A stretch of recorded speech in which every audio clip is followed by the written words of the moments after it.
मैं आपकी हंसी का भेद पा गई कमल नयन। अच्छा, मैं समझ गई कि आप अपनी हंसी को क्यों नहीं रोक पा रहे हैं। अच्छा तो बताइए तो सही कि हमें हंसी क्यों आई।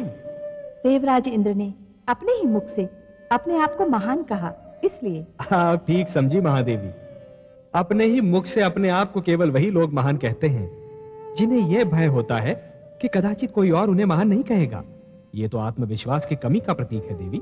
सत्य तो यह है कि मुझे भी देवराज इंद्र का यह अभिमान अच्छा नहीं लगा। देवी, अभिमान और घमंड स्वयं से छल करने का दूसरा नाम है। अब सांझ समय शरीर की छाया लंबी हो जाती है। अब कोई मनुष्य यदि छाया की इस लंबाई को शरीर की वास्तविक लंबाई समझ लेगा तो स्वयं से छल ही करेगा ना। हे नाथ, मुझे तो लगता है कि देवराज इंद्र अपनी सफलता पर फूले नहीं समा रहे हैं। देवी, सफलता और समृद्धि को प्राप्त कर लेना उतना कठिन नहीं होता जितना कि उन्हें पचा लेना। अब मान लीजिए कि एक गागर में जल आधा भरा है और दूसरी गागर में जल पूरा भरा है। जिस गागर में जल आधा भरा है वो तो शीघ्र ही लुढ़क जाएगी ना। इसी प्रकार जिनके व्यक्तित्व में हल्कापन होता है वो थोड़ी सी सफलता से भी बहुत अधिक प्रसन्न हो जाते हैं। भारी भरकम व्यक्तित्व वाले लोग सफलता पर ध्यान नहीं देते। वो तो इस पर ध्यान केंद्रित करते हैं कि कहीं सफलता उनका ध्यान अपने लक्ष्य से हटा न दे। सफलता उन्हें अधिक सतर्क बना देती है देवी। पर हे सर्वज्ञाता, क्या विजयश्री ऐसी अप्सरा नहीं जिसे देखकर किसी का भी ध्यान टूट सकता है?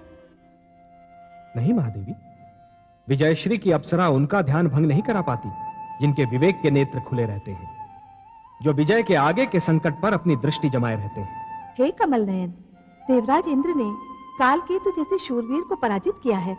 अब इससे बड़ा संकट और क्या हो सकता है? देवी, कालकेतु एक महत्वाकांक्षी और सत्ता का लोभी दानव है। महत्वाकांक्षी और सत्ता का लोभी व्यक्ति बाहर से दिखने में जितना शक्तिशाली होता है भीतर से उतना ही दुर्बल होता है, और यह तो स्वयं देवराज इंद्र जानते हैं। ऐसे व्यक्ति को पराजित करना कोई कठिन कार्य नहीं होता। परंतु आश्चर्य तो यह है कि विजय के हर्ष में स्वयं देवराज इंद्र गुरु शुक्राचार्य को भूल गए। गुरु शुक्राचार्य, देवेंद्र को यह ज्ञान है कि गुरु शुक्राचार्य एक ऐसे प्रश्न चिन्ह के समान है जो चिंताजनक तो होता ही है, परंतु उसका उत्तर जानना बहुत कठिन होता है। गुरु शुक्राचार्य? हां महादेवी, इस समय मेरा ध्यान केवल उन्हीं पर है। उनकी सोच किसी भी समय एक बहुत बड़ा संकट खड़ा कर सकती है। किंतु वो क्या सोच रहे हैं स्वामी? महादेवी, जिस प्रकार एक धनी जिसका धन चोरी हो जाता है वो अपने धन को सबसे छुपाता फिरता है, उसी प्रकार एक चोट खाया हुआ विद्वान अपनी सोच को सबसे छुपाने का प्रयत्न करता है। गुरु शुक्राचार्य किसी को यह नहीं बताना चाहते कि वो क्या सोच रहे हैं, परंतु वो जो भी सोच रहे हैं वो देवताओं के लिए घातक सिद्ध हो सकता है। तब तो फिर आप ही को देवताओं को आश्रय देना होगा स्वामी। नहीं महादेवी, ऐसी परिस्थिति तो उत्पन्न ही नहीं होनी चाहिए जब किसी को किसी और को आश्रय देना पड़े।